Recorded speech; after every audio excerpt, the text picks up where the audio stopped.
The only way I'll disagree with you, I do think that it will help him, and it'll especially help him after he's received some criticism earlier this week that he wasn't sufficiently extreme enough when it came to immigration. This helps to fix some of that for him. But it's also possible, as has been the case a couple of times last year, that his public comments, or in this case private comments that have been revealed, could be used by judges to potentially influence whether they allow or don't allow some of his executive orders or legislation. I mean, his previous comments about Muslims were used several times to strike down the Muslim ban. So maybe this could hurt him in terms of that. So there could be like a silver lining to this horrible public racism, right? Yeah, there's a silver lining to the shithole that we're in as a society right now. Well, what bothers me, what bothers me is this kind of reminds me of a little while ago when the tax bill came out.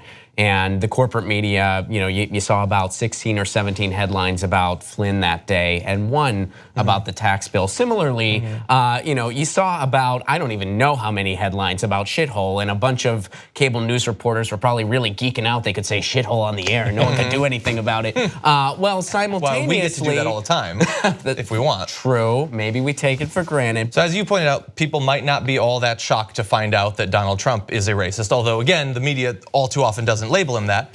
But it wasn't just him. One of the things that's I think good about this particular situation is after it came out that he said it, a lot of people both in the right-wing media but also politicians had an opportunity to either denounce him or not. And a lot of the pundits have lined up and said, no, we too agree with this. And whether they're on TV or they're writers or they're whatever, a lot of them are saying that they also believe this. Some, however, are just being cowardly about it. So while Dick Durbin was at the meeting and he remembers what was said, Senators Tom Cotton and David Perdue said they, quote, do not recall the president making those remarks, which I believe is one of two things.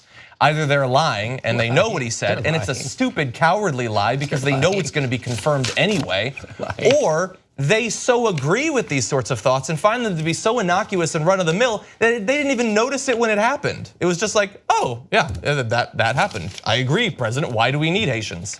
But I know some people watching the show might think that we are too quick to label people as racists. And even though you've already given a number of great examples of past statements, just in case, here's a couple of other things, some of which came out today.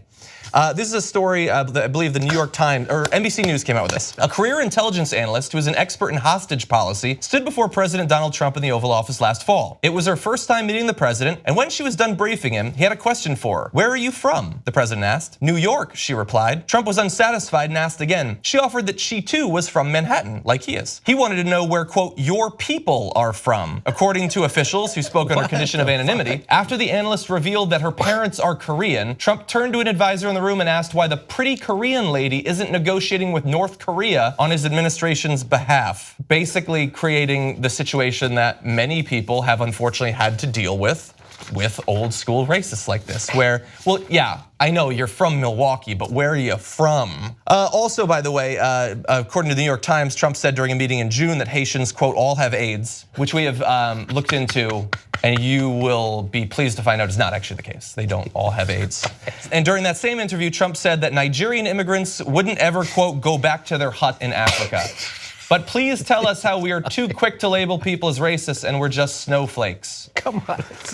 Anyway, now that, you know what? We've got Trump asked me if I was in the White House, Trump would say, hey, Jimmy Dore, where are you from? And I would say, Chicago. And he'd go, no, where are you from?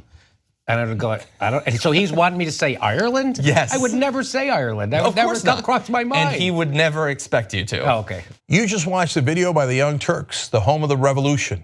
If you'd like to get the full show, come join us and become a member. tytnetwork.com/join.